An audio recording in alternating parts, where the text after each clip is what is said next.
నమస్తే welcome to prime and desk analysis నేను మీ బ్రహ్మనాయుడు జనసేన అధినేత పవన్ కళ్యాణ్ రానున్న రోజుల్లో కీలకమైనటువంటి పాత్ర పోషించేటువంటి పరిస్థితులు అయితే స్పష్టంగా కనపడతా ఉన్నాయి మొత్తంగా చూస్తే 23 సీట్లకే పరిమితమైనటువంటి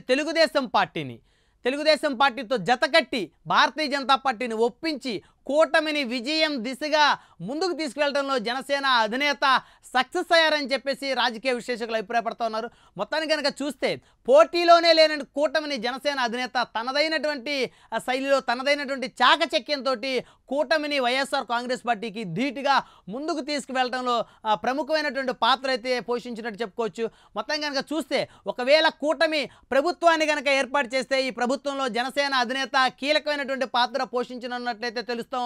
జనసేన అధినేత డిప్యూటీ సీఎంగా ప్రమాణ స్వీకారం చేసే అవకాశం అయితే స్పష్టంగా కనపడతా ఉంది అదేవిధంగా ఇరిగేషన్ లేదా హోంశాఖకు సంబంధించినటువంటి రెండు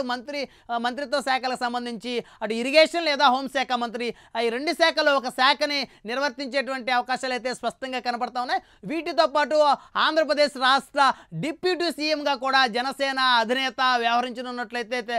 చాలా స్పష్టంగా అర్థమవుతోంది మొత్తంగా చూస్తే రాజకీయ పరిశీలకులు సైతం కూడా జనసేన అధినేత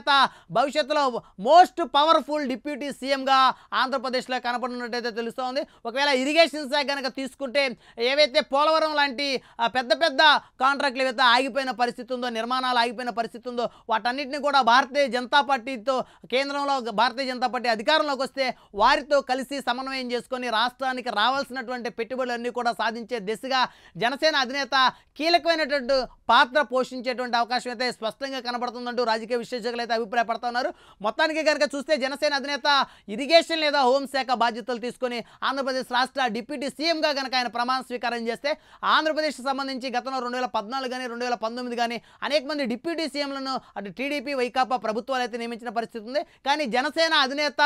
డిప్యూటీ సీఎంగా కనుక పదవి బాధ్యతలు తీసుకుంటే ఆంధ్రప్రదేశ్కి సంబంధించి మోస్ట్ పవర్ఫుల్ డిప్యూటీ సీఎంగా జనసేన అధినేత దేశవ్యాప్తంగా గుర్తింపు పొందేటువంటి అవకాశాలు అయితే స్పష్టంగా కనబడుతున్నాయంటూ రాజకీయ విశ్లేషకులు అభిప్రాయపడుతూ ఉన్నారు.